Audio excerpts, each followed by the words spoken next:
बिस्मिल्लाहिर्रहमानिर्रहीम इय्याक नअबुदु व इय्याक नस्तईन। पीड्स का मैंने लेक्चर बहुत ज़्यादा अपलोड कर दिए हैं।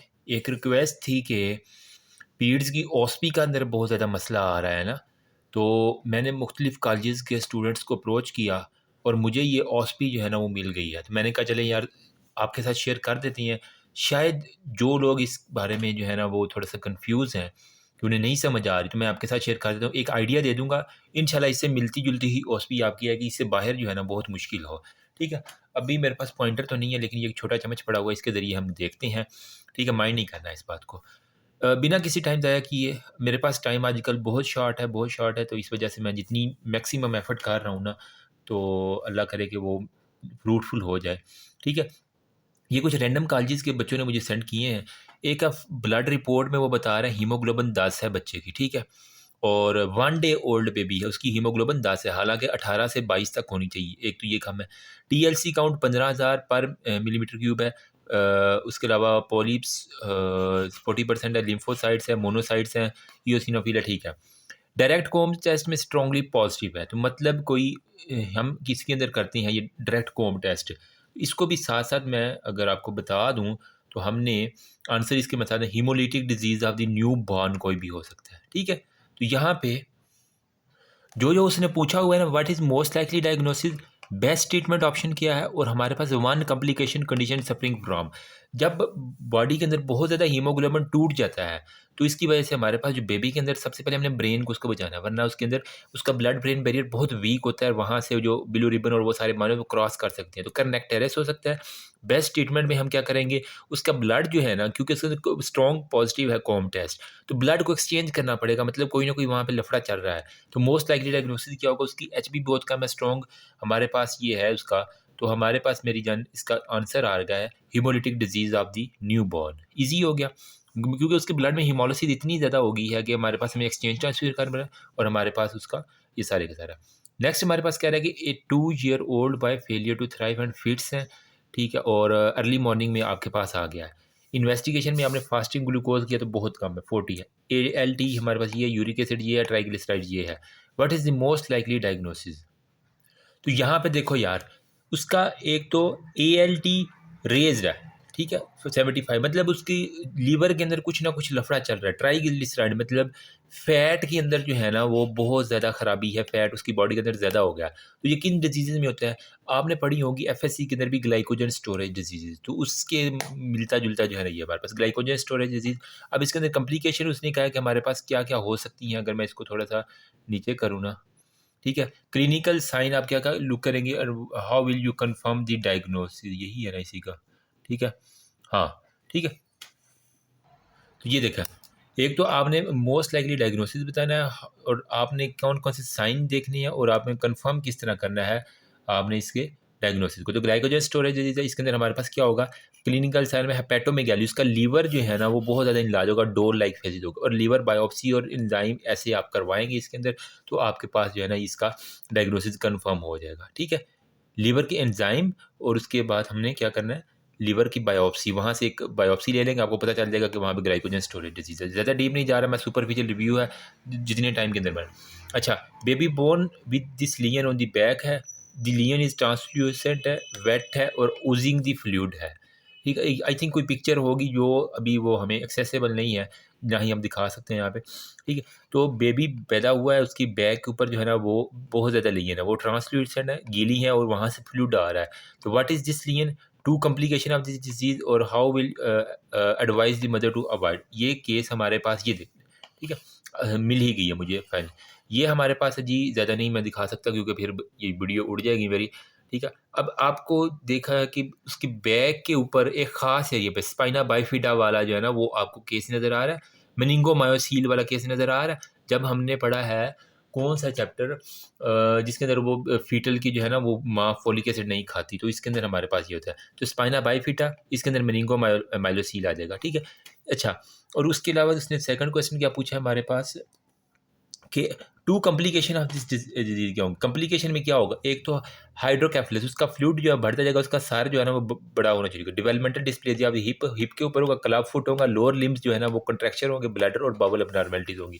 अच्छा, तो आपने जो है ना वो कह रहा है कि एडवाइस क्या करनी है इस फ्यूचर की प्रेगनेंसी में, अगली दफ़ा इस बच्चे को ना हो तो आपने कहना है माँ को कि फॉलिक एसिड अपने खाए throughout the child bearing age, use of the green leafy vegetable, एक तो ग्रीन लीफी वेजिटेबल खाए और इसके अलावा फॉलिक एसिड के सप्लीमेंट जो है ना उसको यूज़ करने चाहिए। तो आपकी ये कंडीशन होगी, ठीक है। ये स्पाइना बाइफिडा और मेनिंगो माइलोसील आपके पास आ जाएगा। इसकी वजह से ये एक तो हिप का आपने डिस्प्लेजिया करवा देना है, लोअर लिम्ब के ऊपर कंट्रैक्चर करवा देनी है, यहाँ पे नर्व्स की डैमेज का इसका बावल और वो सारी की सारी आपने ख़राब करवा देनी है। और यहाँ से जो फ्लूइड स्पाइनल कार्ड के अंदर आ रहा होता है ना, उसके अंदर से आपने क्या करना है, हाइड्रोकेफलस जो है ना वो बता देना। अच्छा, यहाँ पे देखो वो कह रहा है कि एक वेंट्रिकुलर सेप्टल डिफेक्ट है, ठीक है। अब ये सीवीएस में से आ गया, ग्रेड हाई ग्रेड फीवर है, प्रोग्रेसिव डिस्ट्रेस है, लिथार्जी है 15 दिन से, she is pail looking even in the cardiac failure हो गया, शी हैज़ स्प्लीनोमेगैली, उसकी एक तो स्प्लीन बढ़ी हुई है, साथ में उसके कार्डिक फेलियर जो है ना वो एविडेंस आ रहे हैं, इतनी सीख है, 15 दिन से लिथार्जी है और प्रोग्रेसिव डिस्ट्रेस है। तो पिक्चर हम देख लेते हैं अगर मिल जाए तो। ये देखो, ये आपको क्या स्प्लिंटर हेमरेजेस मिल रहे हैं, यहाँ पे देख लो थोड़े थोड़े, आपको शायद पिक्चर में वादे नज़र आ रहे होंगे या नहीं आ रहे, ठीक है। तो ये है स्प्लिंटर हेमरेज। अब इसके अंदर क्या क्या किन केसेस में होता है, जिनको इन्फेक्टिव एंडोकार्डाइटिस इन्फ्लामेशन होती है ना, अगर आपने मेडिसिन के अंदर भी इन्फेक्टिव एंडोकार्डाइटिस का बहुत बड़ा केस है, तो इसके अंदर इन्फेक्टिव एंडोकार्डाइटिस में इस स्प्लिंटर हेमरेज मिलेंगे। आपका करेंगे उसका ब्लड कल्चर करवा लो, कोई इन्फेक्शन चल रहा है तो इसकी वजह से आइटस आया, इन्फ्लामेशन हुई है, साथ में आप उसकी इकोकार्डियोग्राफी करा लो, सिंपल।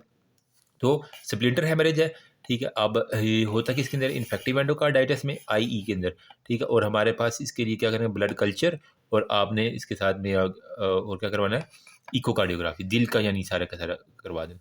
अब कह रहा है कि ऑब्जर्व द गिवन पैराग्राफ, ये वाला पैराग्राफ ज़्यादा नहीं दिखा सकता, ये फिर मसला बन जाना है मेरे लिए, ठीक है। अब इसके अंदर हमारे पास क्या है कि 3 कॉम्प्लिकेशन ऑफ दिस प्रोसीजर है, ये मतलब कोई ट्यूब डाली हुई है उसने और हमारे पास वो कह रहे हैं कि कॉम्प्लिकेशंस क्या-क्या होंगी। चेस्ट ड्रेन है, अब मैं दिखाता हूँ आपको। उन्होंने क्या किया हुआ है कि ये उसकी बगल है सारी की सारी, ठीक है, और बगल के यहाँ पे एक एपिकल एरिया होता है, ठीक है। अगर आपने सर्जरी के अंदर एक ना स्किन लैब के अंदर आपको सिखाते हैं कि चेस्ट ट्यूब की डालने के लिए, और यहाँ से फिर देखिए ये चेस्ट ट्यूब को बाँधा हुआ है। ये इसकी आपको एक्सिला नज़र आ रही है, ये देख रहे हैं बगल के बाल उसको नज़र आ रहा है। ये उसका जी है हमारे पास निपल का एरिया नज़र आ रहा है, यहाँ पे उसने ईसीजी के करवाई जा रही है, कन्फ्यूज़ करने के लिए उसने कहा। तो बस आपने इसके ऊपर फोकस करना चाहिए, चेस्ट चेस्ट जो है ना ट्यूब इंट्यूबेशन उसने की हुई है। अब इसके अंदर किस-किस के न्यूमोथोरैक्स है, सबक्यूटेनियस एम्फीसीमा, ब्रोंका मतलब पानी आ गया, इन्फेक्शन आ गया, न्यूमोथोरैक्स हवा अगर लंग्स के अंदर आ गई है, ठीक है, तो सबक्यूटेनियस एम्फीसीमा इस केसेस के अंदर आप इसके अंदर कर सकते हैं। अब वो कह रहा है कि गिवन पैराग्राफ में जो है ना अपरेटस को क्या नाम है यूज्ड फॉर इट, और इसके लिए अब देख लेते हैं हम। अच्छा, ये देखो, आपने कभी पीरियड्स के अंदर जो है ना वो ये वाला, ठीक है, इस तरह का शायद देखा हो। पीरियड्स में इसके अंदर ना बच्चे को लेंथ मेजर करने के लिए हमारे पास ये एक apparatus होता है, तो इसके हम कहते हैं इन्फेंटोमीटर। इन्फेंट को मीटर के अंदर मैंने यूँ याद किया हुआ, इन्फेंट को मीटर के अंदर जो है ना वो हमने मापने के लिए इन्फेंटोमीटर ये वाला टेबल एक होता है, इसके ऊपर बच्चे को लौटाते हैं और उसके बाद बंद करते हैं, ठीक है।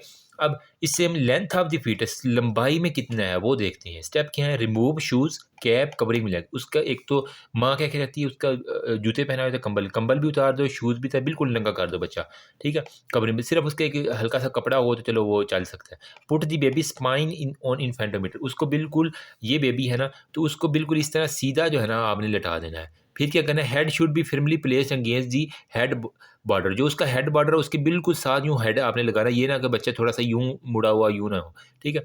असिस्ट दी बेबी इमोबाइल, ठीक है। जो असिस्टेंट है ना वो साथ जो उसकी माँ है तो वो बेबी को इमोबाइल रखे, स्ट्रेटन दी लेग, उसकी बिल्कुल जो है ना वो टांगे लंबी रखे, ठीक है। और with sole passed against the foot board होगा, जो फुट बोर्ड है ना उसके ऊपर उसकी जो सोल है वो लगनी चाहिए।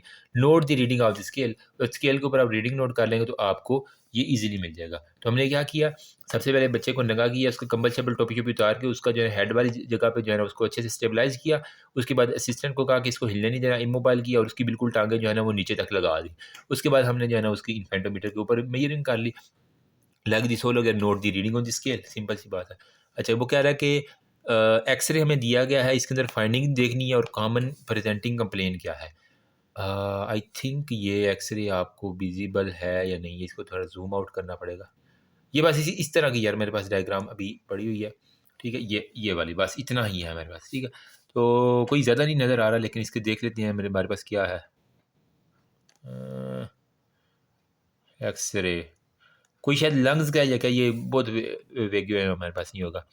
अच्छा, radio pack density of the left renal area, इसके अंदर क्या कह रहा है कि हीमाचूरिया डिसयूरिया यूरिनरी रिटेंशन। एक मिनट सवाल का पूछे, प्रेजेंटिंग कंप्लेन क्या है और हमारे पास फाइंडिंग क्या है। ये यार थोड़ा सा अजीब सा मुझे लग रहा है। रीनल का कहीं स्टोन वो दिखा रहा है, शायद रीनल स्टोन दिखाने की कोशिश, ये पता नहीं चेस्ट एक्सरे, अब कोई कन्फ्यूजन है इसके अंदर। ठीक है, एनीवेज आपके पास जो भी एक्सरे हो ना, उसके ऊपर आप एक तो उसकी डायमेंशन कर लेना, राइट और लेफ्ट लिखा होगा, उसके ऊपर लिखा होगा एक्सरे चेस्ट या एब्डोमेन या जो भी है ना, वो आपको वहीं से आइडिया हो जाएगा, तो इससे देख लेना। ठीक है, अगर तो हमारे पास ये देख लो, radio opaque opacity in the left renal area, renal stone एक दिखा रहा है, इसके अंदर जिसको स्टोन होगा उसको पेशाब रुकेगा, जलन आएगी, दर्द होगी, हीमाचूरिया खून आएगा, और वहाँ पे वो कह रहा है कि pain in the flank area, जो फ्लैंक है ना उसके अंदर हमारे पास पेन होगी। अच्छा, नेक्स्ट हमारे पास जो है ना वो है, ये देखो फोटोग्राफ में सिनेरियो कह रहा है कि what are the finding in the X-ray, और इन्वेस्टिगेशन जो रिकमेंड हो गया 8 में, ये लंग्स का एक्सरे है। यहाँ पे देखो कुछ ना कुछ आपको ये नज़र आ रहा है। ठीक है, जहाँ पे हवा होती है ना, मतलब कि एक्सरे जहाँ से लाइनें गुजर जाती हैं वो ब्लैक हो जाता है, लेकिन जो हड्डियाँ हैं वो रोक लेती हैं ना, तो वो फिर वाइट हो जाती है। लेकिन यहाँ पे देखो, एक तो हाइलर लिम्फेडिनोपैथी मिल रही है, जिस तरह टीबी का अगर आप देखें ना एक्सरे, ठीक है, तो उसके अंदर आपको बड़ी ये टिपिकल यहाँ पे फूली फूली वेसल मिलेंगी, उसकी हेमाटाइटिस मिलेगी, और देख लंग्स बिल्कुल भरा हुआ है किसी फ्लूइड के जरिए या इस तरह से। ठीक है, ये मिली टीबी, इसके अंदर आप ESR देखोगे, बोरे होगा, CBC देख लो, अगर मेंटॉक्स टेस्ट करवा लोगे जो टीबी के लिए, तो आपके पास ये हो जाएगा। ठीक है, ये हमारे पास एक्सरे है इसके लिए। ज़्यादा क्लियर नहीं है, अगर क्लियर होता तो बंदा अच्छे से फाइंडिंग इसकी कर लेता। अच्छा, यहाँ पे कह रहे हैं radiological CT in the upper abdomen है। What is the radiological finding in CT of the upper abdomen, what is most active diagnosis aetiological commonly involve क्या है। तो सिटी ये वाली आपको दिखा रहा है अपर एब्डोमेन की। ठीक है, अब इसके अंदर देखो, ये आपको वर्टिब्री नज़र आ रही हैं, ये उसके स्पाइनल कॉर्ड है सारी की सारी, और हमारे पास ये जो मेरी हाथ की तरफ है ना, अब ये वाला हिस्सा, ये अगर ये मेरा राइट हैंड है तो ये लेफ्ट साइड सारी होगी। ठीक है, और ये वाली हमारे पास है लेफ्ट और राइट साइड में। ठीक है, ये है hydrodense area in the liver, liver abscess मिल रहा है। ठीक है आपको, और ठीक है, ये जो मेरा लेफ्ट हैंड है उस साइड पे हमारे पास राइट एरिया। तो एक तो हमारे पास वो कह रहा है कि ये हाइड्रोडेंस एरिया इन दी लीवर है, लीवर के अंदर एब्सेस मिल रही है, ई कोलाई, स्टेफोरियस और सैल्मोनेला जो है ना वो इसकी वजह, या एंटामीबा हिस्टोलिटिका, ये आपकी वो माइक्रोबायोलॉजी है। Entamoeba histolytica, E coli, staph aureus, SSE, E coli, staph aureus, salmonella, और हमारे पास एंटामीबा हिस्टोलिटिका, सिंपल सी है। अच्छा, यहाँ पे वो कह रहा है कि फोटोग्राफ दिया, instrument use and finding in 2 year old girl में, कौन सा इंस्ट्रूमेंट दिया गया है? अच्छा, व्हाट प्रोसीजर वाज परफॉर्म्ड, और finding of the diagnosis and to management of the option क्या है। अच्छा, इसमें क्या है, ये तो मुझे कोई आई क्या लग रहा है, शायद आँख का है कि क्या है। ठीक, ऑप्थेल्मोस्कोपी, ठीक है, हाँ ठीक है, ये आँख के अंदर वो देखे ना आप, जब उसके फंडोस्कोप के जरिए देखते हैं तो वो सारे ऑप्थेल्मोस्कोप के जरिए वो उसने दिखाई हुई है डायग्राम, यहाँ पे शो नहीं हुई। पेपिलोडीमा रेज इंट्राक्रेनियल प्रेशर, जिसके अंदर इंट्राक्रेनियल प्रेशर रेज होता है, इसके अंदर पेपिलोडीमा होता है। आपको ये कॉटन बूल आई थिंक इस तरह के कुछ इसके अंदर आते थे आप ऑप्थेल्मो में। अब इसके अंदर जो है ना वो आपने करना क्या है, क्योंकि उसका प्रेशर बहुत ज़्यादा रेज्ड हुआ इंट्राक्रेनियल, तो ऐसे पेशेंट के अंदर आप क्या करेंगे, डेक्सामेथासोन स्टीराइडल है, मैनिटोल डायूरेटिक है, हाइपर वेंटिलेशन, उसकी जो वेंटिलेशन है, और रेज्ड हेड एंड बाय जी 30 डिग्री। ठीक है, तो उसका जो है ना वो आप हेड एंड जो है ना, एक देखो उसके अंदर जो है ना उसका एक तो सर ऊपर कर देना है, ताकि जो सर का प्रेशर है वो कम होकर नीचे जाए, क्योंकि उसको पेपिलोडीमा हो चुका है। ठीक है, रेज्ड इंट्राक्रेनियल, एक तो सर 30 डिग्री के ऊपर रखना है, मैनिटोल दे दो, डेक्सामेथासोन दे दो। ठीक है, और ऑक्सीजन थेरेपी जो है ना वो आपने उसको वेंटिलेशन जो है ना हाइपर वेंटिलेट कर देना। नेक्स्ट हमारे पास है गिवन फोटोग्राफ में वो कह रहा है कि what is your diagnosis, how will you investigate. ये देखो, ज़्यादा नहीं दिखा सकता यार, इसको थोड़ा सा जल्दी से देख लो। ठीक है, ये मोटू सा बच्चा है, इसका पेट देखो कितना फूला हुआ, ये देखो इसकी स्क्रोटम के ऊपर भी स्वेलिंग है सारी, कंजेनिटल हाइपोथायराइडिज्म का केस है। ठीक है, और इसके अंदर जो है ना वो कह रहा है सीरम T3 और T4। हाइपो के अंदर क्या होता है, TSH लेवल जो ज़्यादा होता है, T3 और T4 लेवल कम होता है मोस्टली। ठीक है, ये देखो हाइपो में क्या होगा, बच्चा मोटा सा होगा, उसको कब्ज होगी, एब्डोमिनल पेन होगा, ड्राउजी सा होगा, वो सारे की सारी हाइपोथायराइड का केस हमारे पास आ गए।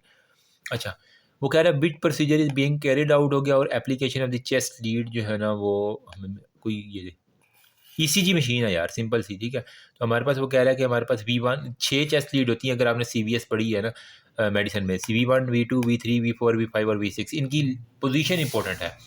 V1 at the second right intercostal cartilage, ठीक है। V2 second left intercostal cartilage, V4 apex beat की तरफ, V3 between V2 and V4, V5 fourth intercostal anterior axillary line और V6 मिड एक्सिलरी लाइन के ऊपर लगानी है। अगर किसी को आइडिया नहीं ना हो रहा, अभी मैंने ये निकाल लिया है, V1 V2 V3 V4 V5 V6 हो गया। V6 हमने मिड एक्सिलरी में था, V5 एंटीरियर एक्सिलरी में लगाई है, V1 हमने राइट साइड पे लगाई है सेकंड इंटरकोस्टल में, V2 हमने लेफ्ट साइड पे लगाई है, फिर हमने V4 फोर्थ में लगाई है, V3 V2 और V4 के दरमियान है। तो यही बात हमने की है। अभी अगर मैं आपको दिखा दूँ तो ये देखो, हमने V1 सेकंड राइट इंटरकोस्टल में, तो V1 सेकंड राइट, ये वाली राइट साइड है ना, ये लेफ्ट साइड है, शायद कैमरे में उल्टा आ रहा है लेकिन ये वाली राइट है, ये वाली राइट, जहाँ मेरा लेफ्ट हैंड है वो बंदे की राइट होगी, ठीक है। V1 सेकंड इंटरकोस्टल में, फिर V2 सेकंड लेफ्ट इंटरकोस्टल में, ये सेकंड राइट था, अब ये सेकंड लेफ्ट में, फिर हम V4 का बताएंगे पहले, V4 apex fourth intercostal mid clavicular line में, ठीक है, जहाँ पे आपको एपेक्स बीट मिलती है ना ऑलमोस्ट मिड क्लेविकल, यहाँ पे क्लेविकल है, क्लेविकल का दरमियानी हिस्सा ये है, तो यहाँ से हम निपल के बिल्कुल नीचे जो है ना आपको फोर्थ इंटरकोस्टल में V4 और V3 V2 और V4 के दरमियान में आपने V3 लगानी है। V5 हमने कहा कि जो है ना fourth intercostal anterior axillary line, axilla की जो इंटीरियर एक्सिलरी बगल की जो इंटीरियर एक्सिलरी लाइन है वहाँ पे, लेकिन ये भी फोर्थ में है। फिर V6 जो है fourth intercostal mid axillary line, अब जो बगल की मिड एक्सिलरी, ये एंटीरियर था, ये अब मिड एक्सिलरी लाइन हो गया, ईजी हो गया, ठीक है। तो बस ये है, तो ये V1 V2 V3 V4 ये anterior to left lateral position में हमने जाना होता है सारे का सारा, ये पोजीशन आपके साथ होपफुली अब आपको भूलेगा नहीं, ठीक है। अब यहाँ पे वो कह रहा है पैराग्राफ में कह रहा है कि एक्सरे देखा 2, फाइंडिंग एक्सरे में देखो, और क्या है बड़ा ही ये यार, ये डायग्नोसिस आई थिंक, और ये क्या लिखा हुआ है मेजरमेंट, चलो देखते हैं क्या है, ठीक है। ये ना तो ये मुझे रिब्स लग रही है ना और कुछ लग रहा है, एक मिनट, अच्छा जी इसको थोड़ा सा जूम इन करते हैं ना। ये कह रहा है कि हमारे पास है जी distension of the bowel loop है, मतलब एब्डोमेन का कोई ना कोई एक्सरे हमारे पास, ये इसके अंदर क्या है, इंटेस्टिनल जो गैस इन दी बाउल वाल आपको मिल रही है, यहाँ पे नीमोपेरिटोनियम है कि क्या बता रहा है, आई थिंक मुझे पढ़ा नहीं जा रहा, ठीक है। और यहाँ पे कह रहा है इंटेरोकोलाइटिस हो सकता है, नेक्रोटाइजिंग इंटेरोकोलाइटिस का केस हमारे पास वो दिखा रहा है, ठीक है। चलो कुछ ना कुछ आइडिया हो गया। गैसेस अगर ये ज़्यादा क्लियर नहीं है यार, देखो जी यहाँ पे वही मैं कह रहा हूँ कि एब्डोमेन का कुछ लग रहा है, यहाँ पे गैसेस जो है ना वो कह रहा है गैसेस इन दी एब्डोमेन सारी की सारी नज़र आएंगी, और आपको जो है ना वो न्यूमिनाइटिस इंटेस्टाइनलिस हो गया, ठीक है, गैस इन दी बावल है, और नेक्रोटाइजिंग इंटेरोकोलाइटिस हो गया, ठीक है। Ascites due to the peritonitis हो सकता है, पोस्टीरियर क्या लिखा हुआ पता नहीं, मुझे नहीं समझ रहा, नेक्रो ये कह रहा है कि हमारे पास होता है persistence distended loop bowel due to necrotic bowels की वजह से हमारे पास जो है ना वो हो सकता है सारी, अच्छा नहीं जो भी है, बस एक आइडिया तो हो गया ना एब्डोमेन का है, ठीक है। यहाँ पे कह रहा है कि हमारे पास ए 7-day old boy developed vesicular rash over the face and the body है, बॉडी और फेस के ऊपर वेजिकुलर रैश है, चिकन पॉक्स है रैश आफ्टर 1 डिलीवरी में, तो वो कह रहा है कि right the treatment choice of the new born हो गया, वेजिकुलर रैश है 1 day आफ्टर डिलीवरी के ऊपर, ये देख रहे हैं आपको, ये वेजिकुलर रैश एब्डोमेन के ऊपर है, तो ये हमारे पास है वेरिसिला जूस्टर इम्यूनोग्लोबन और ए साइक्लो एंटीवायरल देंगे, और वेरिसिला जूस्टर इम्यूनोग्लोबन जो है ना ऐसे बच्चे को देंगे। तो ये वेरिसिला जूस्टर जिसको हम क्या कहते हैं, चिकन पॉक्स कहते हैं, यस चिकन पॉक्स कहते हैं, ये वेरिसिला जूस्टर इम्यूनोग्लोबन आप दे देंगे, और उसके अंदर आप ए साइक्लोविर दे देंगे। अच्छा यहाँ पे कह रहा है हिस्ट्री है कॉफ की, और साथ में कह रहा है कि 2 days एग्जामिनेशन में हार्ट रेट 110 है, रिस्पायरेटरी 58 है, और इन ड्राइंग ऑडिबल है। According to WHO acute ARI management जो है ना वो कह रहा है हमारे पास बता दो, तो सवियर नमूनिया एक का ये केस बता रहा है, ठीक है। इसको दोबारा पढ़ो, इसके अंदर रिस्पायरेटरी रेट बहुत तेज़ है, हार्ट रेट 110 है, बहुत तेज़ है, चेस्ट इन ड्राइंग है और ऑडिबल वीज है, और उसको टेम्परेचर भी है 100 डिग्री पे, टेम्परेचर इंक्रीज रिस्पायरेटरी रेट, और ये सारे की सारी डिफ़िकल्ट इन ब्रेथिंग है, 2 दिन से कफ भी है हिस्ट्री में, और 2 माह का बच्चा है। बच्चों में नमूनिया और डायरिया 2 ही चीज़ें तो कॉमन है, हमारे पास ये है सीवियर नमूनिया। मैनेजमेंट क्या कहेंगे, एंटीबायोटिक में बेंजाइल पेनिसिलिन हो गया, एंटीपायरेटिक बुखार के लिए पैरासीटामोल दे दोगे, फर्स्ट डोज आप दी सेल्ब्यूटामोल दे दो, ठीक है। एंटी मलेरिया अगर मलेरिया की एरिया में है तो आप एज अ प्रोफाइलैक्टिकली जो first dose of anti malaria दे दोगे, और साथ में आप क्या करेंगे, refer the to urgently to the hospital की तरफ रेफ़र कर दो। अच्छा यहाँ पे है यार, शायद थोड़ा सा ये उल्टा नज़र आ रहा है कि क्या हो रहा है, ठीक है। एनीवेज अब यहाँ पे बच्चा कह रहा है कि ओपीडी के अंदर आया है, कंप्लेन है फेलियर टू थ्राइव है, बॉडी वेट 6 किलोग्राम का है, 60 सेंटीमीटर लेंथ है, पेल एडिमेटर है, सीरम में एल्ब्यूमिन 2 ग्राम है, ठीक है। तो हमारे पास क्या है, 3 एडिमा एक तो आप देख लोगे, ठीक है। इसके अंदर क्या होगा हमारे पास, फ्लास्की डर्माटाइटिस है, हाइपोटोनिया, हेयर कलर और टेक्सचर, क्वाशिकॉर का मतलब कि उसके अंदर प्रोटीन जो है ना वो उसकी कमी है, तो एल्ब्यूमिन का लेवल 2 ग्राम पर डेसीलीटर बहुत कम है उसका सीरम के अंदर। पेल है, एडिमेटस एडिमा है क्योंकि उसका ऑन्टिकॉटिक प्रेशर बहुत कम हो जाएगा प्रोटीन की वजह से। बाकी वो कह रहे हैं कि बॉय है, 1 साल का बॉय 6 केजी का है, ठीक है, फेलियर टू थ्राइव है। जो होता है ना मेरिस्मस, उसको भूख बहुत ज़्यादा लगती है, लेकिन यहाँ पे जो बच्चा है ना इसकी ये फेलियर टू थ्राइव होता है। तो ये क्वाशिकॉर का है, इसके अंदर एक तो स्किन, उसके बाल और उसका टेक्सचर वो सारे के सारे, और उसकी टोन बहुत ज़्यादा कम। अच्छा ये देखो दिल की जो तस्वीर, वो कह रहा है कि नेम द लियन, ये देख रहे हो, ये जहाँ पे दरम्यान में सेप्टम क्लोज नहीं हुआ, और व्हाट इज़ योर डायग्नोसिस और clinical sign present in this condition congenital heart. अच्छा इसकी ये है बेसिकली वेंट्रिकुलर सेप्टल डिफेक्ट, आधी वेंट्रिकल हुई है क्लोज, ऊपर एट्रिया तो बंद है ना, वेंट्रिकल के दरमियान, ये नीचे वाली दोनों वेंट्रिकल इनके दरमियान में ये सेप्टम, ये वेंट्रिकुलर सेप्टल डिफेक्ट हमारे पास आ गया। अच्छा अब इसके अंदर वो क्या कह रहा है कि हमारे पास क्या चीज़ आया, टेट्रोलॉजी ऑफ फैलेट के अंदर क्या होता है, एक तो ओवर राइडिंग एयोटा होता है, ठीक है, राइट वेंट्रिकुलर हाइपरट्रॉफी होती है, वेंट्रिकुलर सेप्टल डिफेक्ट होता है, और हमारे पास पल्मोनरी स्टीनोसिस होता है। ये 4 फीचर्स आई थिंक मेरे पास टेट्रोलॉजी ऑफ फैलेट के होते हैं, तो हमारे पास ये होगा। बच्चे में क्या होगा, साइनोसिस होगा, क्लबिंग होगा, पॉलीसाइथीमिया होगा, और सिस्टोलिक मरमर होगा एट यूआरएस जो भी लिखा हुआ पता नहीं क्या अभी।